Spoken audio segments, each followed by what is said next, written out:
Саламатсыздар, урматтуу Элдик медиа порталынын көрүүчүлөрү. Эфирде Элдик талкуу программасы. Бүгүнкү биздин конок мурдагы депутат, коомдук ишмер, саясатчы Садык Сернияз болмокчу. Саламатсызбы агай? Алгач ыраазычылыгыбызды билдиребиз. Ушундай убакытта бизге убактыңызды бөлүп, маекке макул болуп бергениңиз үчүн. Биздин алгачкы эле сурообуз ушундай болсун. Кечээ да сиз билдирүү менен чыктыңыз, баш мыйзам боюнча. Мына биздин азыркы эл өкүлдөрүбүз мыйзамды сунуштап чыгышты. 80ден ашык депутат кол койдук деди. Ушул боюнча сиз дагы кечээ катуу билдирүү жазбадыңызбы? Деги эле бул баш мыйзамдын өзгөрүшү же болбосо концепциясын таанышып чыктыңызбы? Бул баш мыйзамдын чыкканын эл өзү элептеп бекер айтпайт да, эл өзү бул мыйзамга баарын берип койду. Конституция деген сөздү бардык жерде конституция деп жазылат. Бул мына элдин берген баасы болуп. Эми ичине сүңгүп кире турган болсок, баш мыйзамды мына туура мыйзам боюнча 80 депутат кол коюп демилгечи болуш керек. Өзгөртүүлөрдү түзгөнгө. Мына бүгүн 4 депутат отказ берди сөзүн. Эмил Токтошов айтып чыкты, мен кол койгон эмесмин. Мына бир депутат Айым айтып чыкты, мен кол койгон эмесмин. Тазабек Икрамов айтып чыкты, мен кол койгон эмесмин. Окуган эмес. Иса Өмүркул айтып чыкты, мен окуган эмесмин, кол койгон эмесмин. Демек, бул мындайча айтканда өлүү туулду да. Бул мыйзам туулганда эле өлүү туулду да. Бунун бир жагы. Бирок эми буга карабай бизде мындайча айтканда акыркы убакта уятсыздыктын, бети жоктуктун чеги жок болуп баратат. Буга карабай аракет кылалы десе өткөнгө. Ошол эле бүгүн көрүп жатасыздар, Мирлан Бакиров Чиркешевке жооп берип жатып, ким бул автор десе, баары айтып атат. Мен деп айткан киши жок, мен автормун деп. Баары айтып атат, ой кокой, мен могул жерди киргиздим эле. Бизе бирөө мен могул жерден гана айткам. Мен бул жерин гана айткам. Анан элестетип көрсөңүз, бир тамак дей турган болсо. Анан ал жерде казанда аш бышайын деп атса, бышып атса. Анан бирөө келип, бул менен деп тузун чытап кетсе. Бирөө келип, бул менен болсун деп калең кылып чытап кетсе. Бирөө тиги болсо мен укропду жакшы көрөт деп, мына укроп да кошуп койчу. Тиги болсо мен сайысын кошуп койчу, мен чесногумду да кошуп койчу, ушундай болуп. Аягында эмне болот ал тиги аш? Аягында ал ботко болот. Мына боткосу чыкты бүгүнкү күндө конституциянын. Сунушталбай жатып боткосу чыкты. Баардык жерде адискө эмес, мындайча айтканда дилетантизмдин изи көрүнүп турат. Баардык жерде. Мен конституциялык укук жөнүндө юрист эмесмин. Бирок юридикалык билимим бар. Даана көрүнүп турган бири-бирине шайкеш келбеген нерселер. Мисалы 7-чи беренесинде жазылып турса, баардыгынын үстүнөн координацияда кылган, макулдашууда кылган, баардыгынын үстүнөн бул элдик курултай болот экен. Бизде эми бул конституция боюнча. Бирок элдик курултай көрсө баарын чакырат экен ал. Керек болсо парламентти чакырат экен да, отчет алат экен парламент. Бирок ал анан кийин президентке рекомендация гана бере алат экен. Анан президент отуруп чечет экен. Муну аткарсамбы, же аткарбасамбы? Аткарса аткарат экен, аткарбаса аткарбайт экен. Мен жалпак тил менен түшүндүрөм. Парламентте тарап тиет. Эгерде канчалык күлкү келерлик нерсе. Биринчиден, мыйзам чыгаруу бийлиги бул көз карандысыз өзүнчө бутак. Бул калыптанып калган, баардык дүйнө жүзү кабыл алган. Бул структура, мамлекеттин структурасы бул. Бийлик чыгаруу бутагы, сот бийлиги бутагы, аткаруу бийлигинин бутагы. Президент эми элдик курултай чакырмыш болуп туруп, парламенттен отчет алат экен. Элдик курултай аркылуу. Кааласа тарап берет. Анан ошондой эле сөз да, элдик курултай жарабайт десе таратыш керек болуп калат. Ал дагы булуңгур жазылган. Анан өзү премьер-министрдин дагы мындайча айтканда башкарчысы боло алат экен, аткаруучу бийликтин башчысы президент деп жазылып жүрөт жаңы конституциянын долбоорунда. Анда премьер-министрдин эмне кереги бар? Эмне кереги бар? Ал жөн эле президенттин жардамчысы деп атап коюш керек да. Эгерде бардык аткаруу бийлигин ал алса. Мындан жаман, мындан зордукчул конституция боло элек Кыргызстандын тарыхында. Мындай конституция Түркменистанда бар, окшош конституция мындай нерсеге. Түшүнсөңүз? Бул зордукчулук жагынан, диктатура жагынан, тоталитаризм жагынан Түркменстандын дагы конституциясын ашып түшө турган болуп калды. Бардык тараптан. Бул биз парламенттик башкаруу начар экен, президенттик башкаруу кылалы деген уран менен келе жатат. Супер президент. Элге түшүндүрүп коелучу. Элге түшүндүрүп коелучу. Чындык деле. Кайсы учурда биз парламенттик башкарууда болдук? Акаевдин учурундабы, Бакиевдин учурундабы, Атамбаевдин учурундабы, Жээнбековдун учурундабы. Кайсы учурда биз президенттик эле башкаруудан башыбыз чыга албай келе жатпайбы? Биздин шорубуз президенттик башкаруу болуп жатпайбы? 4 жолу биз президенттерди кубаладык. Же болбосо кеткен президенттик керек болсо камадык. 4 жолу. Жок, кайта келип парламенттик башкаруу бизге болбойт экен, кайта президенттик башкаруу керек деген бул күлө албайсың буга, ыйлаш керек болуп атат да мүмкүн эмес. Бул эмне деген зордукчулук, бул эмне деген акыйкатсыздык, бул эмне деген калыссыздык. Туугандар, парламентаризмди бир жолу көрөлүчү, татып, биз анысында орто жолду өтүп калганбыз, мына келе жатканбыз парламентаризмге. Бирок жанагы бийликти сүйгөн президенттер бербей койду парламентке бийликти. Таптакыр бербей койду.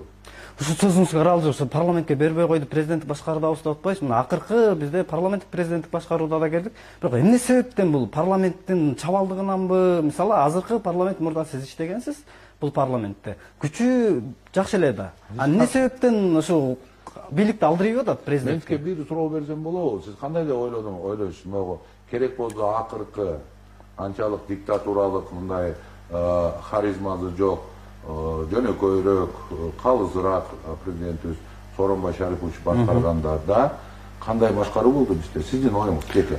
Биздин оюбуз элдин баары эле көрүп турду, президент эмесин, бирок себебин сурап атам да, мисалы сиз депутат катары. Себеби баары бир парламентаризмдерде миналар катылган. Себеби биз кандай миналар? Генералдык прокурорду президенттин колуна тапшырып берип коюп атабыз. Себеби биз УКМКны президенттин колуна тапшырып берип коюп атабыз.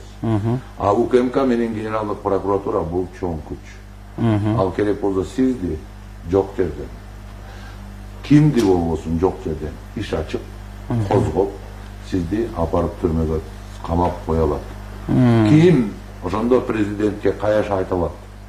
Ким ошондо президентке тик карап сүйлөй алат? Ким элдин мүдөсүн чыгып айта алат? Албетте эч ким айта албайт дагы. Парламент балык болуп олтуруп берет. Башка чапса былк этпес. Мына азыр дагы көрдүңөр. 80 депутат, 76-сы, 4-өө азамат экен, өзүнүн оюн айтты. 76-сы кол коюп берди го мына дагы. Мына бизди жок кылгыла, бизди өлтүргүлө, парламентти бирото тык-тыйпыл деген мыйзамга кол коюп долбоор сунушталып атпайбы? Көрүп атпайсызбы? Бул эмнеге алып барат? Эми бул дагы чала президенттик башкаруу, туурабы?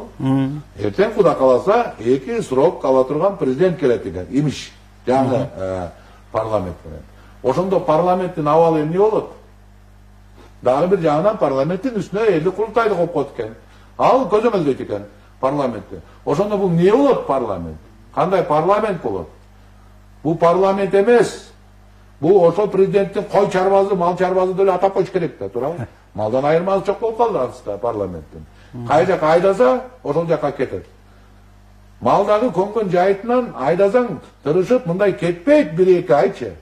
Ой, бизде деген бир күндө эле бурулуп айдалып кетип атса, бул кандай парламент деп аташ керек? Бүгүнкү парламенттин акыбалы бул. Эртеңки парламентти Кудай сактасын болот. Кудай өзү сактасын болот.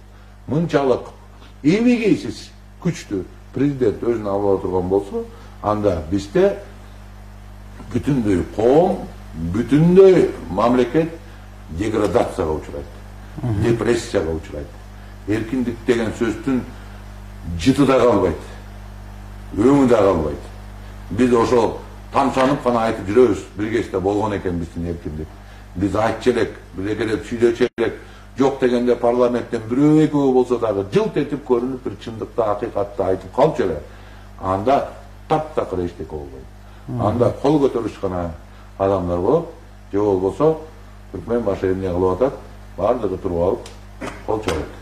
Биздин президентке 2500 киши кол чабат. Анан кийин парламент кол чабат. Өкмөт өзүнүн алдына алар кол чабат. Анан айры жок, биз карап турабыз дагы, биз дагы кол чапканды мүмкүн үйрөнөбүз деп ойлоп атышат булар. Биз үйрөнбөйбүз кол чапканды. Биз тикебизден тик турабыз. Анткени кыргыздар эркиндикти сүйгөн эл. Муну акыркы керек болду 30 жылда кыргыздар далилди тастыктап далилдеп коюшту. Орусиянын саясатчылары дагы айтып атат. Кыргыздарды жөн эле койгулачы, тийишпегилечи. Бул ушундай эл, эркиндикти сүйгөн эл. Буларда эч убакта бириктүү хан болгон эмес, президент болгон эмес. Жайына коелу кыргыздарды деп элдүү саясатчылар айтып чыкты Россиянын. Ошо орустардын башы жеткенге бүгүнкү бириктин башы жетпей атканына мен таң калам дагы, кейим дагы арданам. Сиз өзүңүз дагы мына талапкерлигиңизди коюп баратпайсыз президенттикечи. Балким сиз Кудай буйруп президенттикке өтүп калсаңыз, мисалы, балким ушул сунуш салып аткан баш мыйзам ыңгайлуу болот. Эмнеге? Сизге. Анткени Мен азыртадан айтып атам. Адам идея үчүн жүрөт. Идея менен менин оюмча, менин жеке оюмда адам өлүш керек ошол идеясын. Мен идеям парламентаризм. Кандай бийлик болбосун, бул идеям өзгөрүлбөйт. Менин буга чейин да жасап келген жумуштарымды көрсө болот. Мен дагы бир жумуштарда, кызматтарда иштедим. Ошол жерде өзүмдүн алып жүргөнүмдү, ошол жерде менин сүйлөгөнүмдү, ошол жерде менин кылган иштеримди көрүп, далил катары караса болот. Мен президенттикке бийликти алыш үчүн эмес, бийликти бериш үчүн баратам. Мына мисалы айтканда, биз парламент ушунча акчаны жеп, ушунча дүйнөнү коротуп, биздин бюджетке зыян келтирет деп какчап атпайбызбы? Мунун баары кара пиар. Парламент 800 миллион сом акча коротсо, эми президент жалгыз башы менен 1,4 миллиард сомду коротот. Эмне кереги бар ага бул акчанын? Эгер мен президент болуп барсам, 4 эсе кыскартып, мына сиз бул мен сөздү биринчи жолу, экинчи жолу айтып аткан жок. Сизге да айтып коеюн. Эгер ошондой болбосо, сиз ушул жазууну алып чыгып көрсөтөсүз да, сагык сени ушундай кылдыңыз. Буйруп кок сөз болсо. 4 эсе кыскарып, көптөгөн башкаруу жөн эле бирин кайталанма структуралар жоюлуш керек. Президент бул бир гана кезекте, чоң кезектерде өзүнүн ролун ойнош керек. Бул эгерде парламент өкмөттү кура албай жатса, ошондо президент кайрылыш керек. Урматтуу парламент, өкмөттү курагыла. Бир жолу кура албай калдыңар, 2 жолу кура албай калдыңар, 3-чү жолу кура албасаңар, мен мыйзам боюнча силерди кетирем. Мен ошол указга кол коем. Ошол мыйзамга кол коем. Ошондой сыяктуу. Түшүндүңүзбү? Ошол милдеттерин гана аткарыш керек да. Эң биринчи президенттин милдети бул ошол жашоочуларды мамлекеттин руханий жактан көтөрүп, маданият жактан көтөрүп, жакшы идеяларды берип, элди баштап жүрүш керек. Тараза, адил, калыс болуп. Президент бийликке жутунбаш керек. Президенттен эч ким келип сурабаш керек.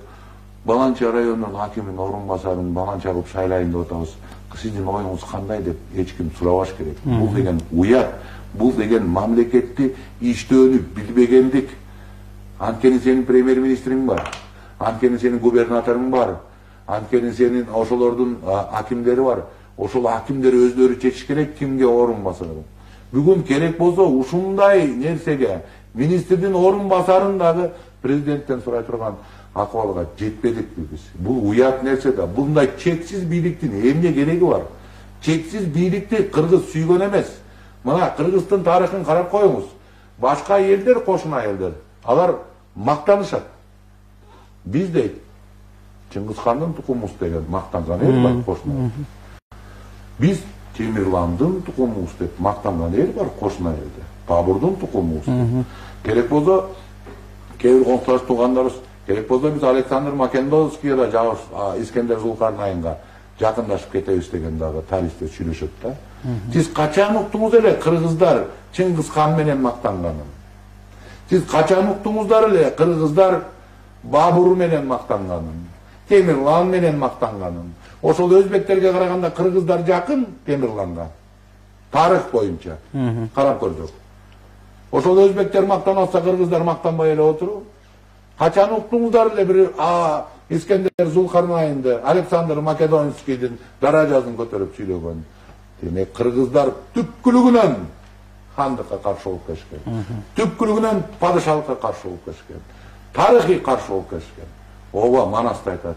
Бирок Манастын убагындагы парламентаризм системасы жөнүндө көп ойлор бар да, эгер Манасты калчап көрсөңүздөр. Бакай кеңеш жөнүндө сөз айтылат ал жерде. Туурабы? Ал жерде Алтыкандын чатагы деген атайын бир чоң бөлүк бар. Демек жалгыз эмес Манас. Дагы Алтыкан болгон экен. Көрдүңүздөрбү? Кыргызда дайыма эч убакта бирдиктүү болгон эмес хан. Эч убакта болгон эмес. Эми ошол тарыхый жол бизге көрсөтүп турса, биз 4-чү жолу, мына айтканда, жалпактуу айтканда хан шайлап алып, 4 жолу кубалап, бирок алардын ордуна эмне үчүн парламентти күнөөлөп атабыз мен түшүнбөйм. Парламенттин эмне күнөөсү бар? Сен аларга бийлик бербесең, сен аларды бассаң, сен аларды кул кылсаң, алардын тилин кесип алсаң. Анан эмне үчүн алар күнөөлөп? Парламентизмди ушул өнүктүрүш үчүн азыр сизде кандай сунуштар бар? Мына айтып атасыз, президентте күч структураларын алып алып, кандайдыр бир жол менен коркутуп парламентти басмырлап атат. Кандай сунуштарыңыз бар? Эгерде парламент Конституцияда эки эле органды, УКМКны премьер-министрдин карамагына киргизип, генералдык прокуратуранын парламент аркылуу шайлап койдук эле болду. Президенттикке эч ким барып жалпаңдабайт. Президентке эч ким барып тизе бүкпөйт, эч ким барып батасын алайын деп турбайт. Анан биз парламентте 1% кылып кое турган болсок, болсо 20 миң добуш алган эр азамат келет өзүнүн партиясы менен, жалгыз да болсо. Мейли азыр айтат, мен бул партияга кирбейм. Кирбей эле кой. Өзүнчө киши алып, түзүп алып, сага ишенем 20 миң, 30 миң киши. Кел депутат бол. Кел, көчөдө мушташпа, кереги жок. Шаарды жайына кой. Мына шаарды биз зордуктап бүттүк чынында. Саясатчылар. Ар бир 5 жылда, ар бир 7 жылда байкуштар буюм тайымын жашырып, ар жерге магазиндердин баары жабылып, бирок ошодон түшкөн депрессия, ошодон түшкөн стресстен канча убакыттан кийин кутулуп атабыз. Биз массалык түрдөгү болгон террордон жетет. 1% ал, кел, парламентке олтур, ошол жерден кыйкыр, ошол жерден далилде, керек болсо мушташ чыгып алып. Керек болсо. Бирок көчөнүн жайына кой, биз өзүбүздүн окатыбызды кылалы, ошол жерден чыгарып алып, идеяларды айта бериңер. Ошол жерден өкмөт шайлагыла өзүңөр. Өзүңөр коалиция түзгүлө.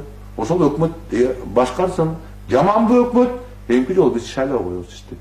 Биз сиздин партияңы шайлап коебуз.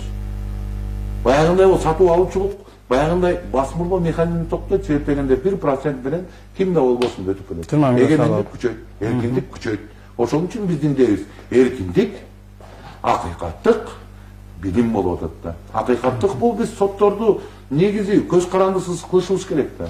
Эмне үчүн сотторго каяктагы бир президенттик администрациянын бөлүм башчысынын жардамчысы чалып сотко көрсөтмө берип жатат.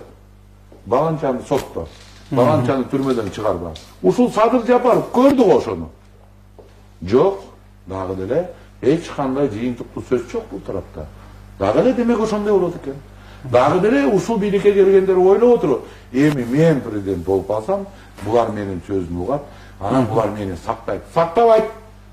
Эртең башыңызга карап айланган күнү кайта камап берет сизди. Атамбаев да ойлочу, оюнда. Мени сактайт. Анткени мен буларды дайындап атпаймынбы деп. Азыр кайсы жерде отурат Атамбаев? Ошентип ойлогон, түгүрүгү жерге түшпөгөн, менин сүйлөгөн Атамбаев кайсы жерде отурат? Соттордун тагдырын чүгөй калчаган Атамбаев кайсы жерде отурат бүгүнкү күндө? Ушул башыбызга жетпейби? Болбойбу? Сабак албайлыбы? Жетет да. Социалдуу структура бар. Биздин менталитетке келишкен, биздин тарыхыбызга, салтыбызга келишкен парламентаризм жолу бар. Болбосо, жаңы келген бийлик, мына келгенине 1 ай болго элек бийлик. 1 ай болду. Эмне кылып атат? Айым конституцияны алып чыкты. Конституциясы кабыл алынса, бизде авал Түркменстанда оор болот. Түркменистандан. Бардыгы, азыр ойлоп отургандар бар. Мен шайлоого катышпайм. Не болсо ошо болсун. Жерге кирсин. Мен өзүмдү өзүм билем. Жок, өзүңдү өзүң билбейсиң. Бул конституция күчүнө келе турган болсо, сен эркиндигиңден айрыласың. Сен көчөдө жөн баса албайсың. Сен бирөөгө кулдук уруп турушуң керек. Ал бат эле келип калат. Сенин үй бүлөңө келет. Сенин уулуңа келет. Сенин кызыңа келет. Сенин келечектеги неберелериңин жолуна келет. Ошол диктатура, тоталитаризм. Анда биздин абал өтө татаалашып кетти. Азыр Садыр Жапаров эмесин тапшырып шайлоого кетип атпайбы? Башында ошо эл колдоп атат, эл мени алып келди деп премьер-министр болду, президенттин милдетин аткаруучу болду. Азыр деле ошол эл колдоп атат деген ой менен ушул баш мыйзамды өзгөртүүгө барат да. Сиз эл менен көп жолугуп жүрсүз, элдин пикири ушул жаңы соцсетте көрүп атабыз. Сиз айткандай аябай шылдыңдоо иретинде дагы эме кылып атат. Негизи элдин пикири, негизи көз карашы, сиз эл менен жолугуп атасызбы, сүйлөшүп атасызбы? Кандай ойлор? Эл ишенчек. Эл боорукер. Элде эң мыкты адамдын сапаттары саясатчылардан башка санасак, элде ушул эң мыкты сапаттары бар. Боорукер, ишенчек, ак көңүл. Эл айтты. Түрмөдө отурду байкуш. Жакындарын жоготту. Кайгы тартты. Ушул киши президент болуш керек. Мына президент болуп койду. Бирок мүлөсү аткарылды. Бирок эл үчүн иштеди. Элдин демократиясы үчүн иште. Элдин эркиндиги үчүн иште. Элдин калыстыгы үчүн иште. Досторуңду койбо кызматка. Бул мамлекеттин кызматы. Сенин кызмат, сен алган жоксуң бул кызматты. Эл алып келип берди. Демек элдин арасынан танда. Ошо элдин арасынан мыктысын кой. Элдин арасынан ошол адисин кой. Жок, өзүң досторуңду эмес. Сенин досторуң алып чыккан жок. Сенин досторуң президент кылган жок. Досторуң көп болсо 10-20дыр да. Эл койду да сени. Ошондой болуп атат азыр. Жок, эми ал жетишпей калып. Эми ушундай оор элдин тагдырына оорлук алып келе турган конституциянын долбоорун алып чыгыш керек. Мен муну айтып аткан жокмун. Ошол эле элге мындайча айтканда абдан аброю бар кишилердин жазгандарын окуп атабыз бул жерде. Феликс Куловдун айтканын окуп атабыз. Бул жерде Дастан Бекешевдин айтканын окуп атабыз. Эмилбек Каптагаев айтты. Нысапсызга кашык берсең 5 уртайт деп жазып чыкты. Бул ошол Эмилбек Каптагаевдин сөзү. Канчалаган толкундоо болуп атат бул. Өздөрү жооп бере албайт ошого. Өздөрү. Мен бул парламентке айтар элем, силердин моралдык такыңар жок конституцияны оңдогонго. Силердин сурооңар эбак бүткөн. Болгону биз мыйзам чыгаруу жаатында вакуум болбосун деп. Анткени бизге көптөгөн эл аралык ратификация кылган мыйзамдар келип калат. Башка нерселерди тез кабыл алып бериш керек. Бизде ошо мыйзам кабыл алган орган болуш керек. Ошон үчүн парламент болуп отуруп бергиле. Эмки 7-чакырылышка чейин деген ой менен отурган парламент бүгүн эмне кылып атат? Конституцияны оңдойт экен. Конституцияны оңдогондо бул биз жөнөкөй мыйзамды, мына мен депутат болуп жүргөндө 3 ай, 4 ай талкуулайбыз. 6 ай талкуулайбыз. Азыр кандай болуп атат? Конституциянын долбоору чыкты. 1 айдын ичинде эгер парламент кабыл алса, анан 10 күндүн ичинде элге коюлат экен да, тааныштырылганга. Эл таанышып бүтөбү 10 күндүн ичинде. Эл кайсын таанышып бүтөт эл? Эксперттердин мээзи жетпей атат мына конституция каяктан алынганын. Бири-бирине чаташтырылган маселелердин эксперттин мээзи жетпей атат. Мен эмне болуп атканын түшүнбөйчү. Бул толук мыйзамсыз жол менен келген конституция экенин мурунку конституциянын көптөгөн беренелери далилдеп атат. Жок, зордукчул метод. Өткөзөбүз. Ой, конституция жазылган 80 киши депутат кол коюш керек деп. 4-өө отказ берди эле, 76 калды. Эртеңге деген шылтоо таап чыгат булар, мен билбейм. Демек, бул сунуш априори жок болуп калды да. 4-өө отказ берди. Фамилияны айтып атам. Исөнүков отказ берди. Эмил Токтошов отказ берди. Таза Илкиров отказ берди. Дагы бир айым отказ берди. Эми кандай? Жерде так жазылып турат. 80 кишinin кол менен өтүш керек демирге. 76 болуп калды. Эмне кылат? Эми булар төртөөнү каяктан алып чыгат мен билбейм. Же экиге бөлүнө. Анысында бирөөнүн фамилиясы эки болуп алып калдыр. Эки жолу. Уят да. Уят да. Бул кантип ушундай жол менен далбастап бийликти күчөтүү жолун эл көрүп түшүнүп атат. Менин оюмча азыр элдин ою көбүнүн тескери жакка бурулат. Ошол күн келди негизи. Бүгүнкү күндөн баштап. Акыркы суроолор болсун, ушул убактыбыз кайып баратат окшойт. Ошо алдыдагы президенттик шайлоо боюнча суроо берейин. Азыр эле ушу баш мыйзам боюнча алып чыгышы дагы аябай талкуу болуп, ошо ишеним кетип бараткан сыйт да. Анан ушу шайлоонун ушу таза өтүшүнө сиздин кепилдигиңиз барбы кандидат катары? Талкуу эмес, таш талканы чыгып атат. Бүгүн Текебаевдин суроосуна бирөө да жооп бере албай, тилин жутуп алгансып олтурду го, көрдүк могу. Муногу уят, могу фарсты бүтүндөй кыргыз эли көрдү. Талкуу эмес бул, таш талканын чыгуу деп аталат. Түшүнүп атасызбы? Бүттү кумжан болду бүттүн баары, идеялардын баары. Талканы чыкты да. Эми президенттик жөнүндө айтат. Эгерде азыр албетте күч менен бардык жерде достор турса, тааныштар турса, албетте административдик ресурсту колдонсо, элдин көпчүлүгү дагы түшүнбөй жатып колдонуп кете турган болгон күндө дагы парламентаризм мага окшогон идеяны көтөрүп жүргөн азаматтар көп талапкерлер койгон. Каныбек Иманалиевди айталы, же болбосо Клара Соронкулун айталы, Курсан Асанов, Бектур Асан, ушулар менен сүйлөштүм. Парламентаризм аягына чейин турабыз деп. Биз элге идеяны айтабыз. Идея деген бул данек. Бул 2 айдын ичинде өнүп чыкпаса, 2 жылдын ичинде өнүп чыгат. 2 жылдын өнүп чыкпаса, 20 жылдын ичинде өнүп чыгат. Биз идея үчүн күрөшүш керек. Кызмат үчүн эмес, бийлик үчүн эмес. Президентке жетпей калса мага трагедия эмес.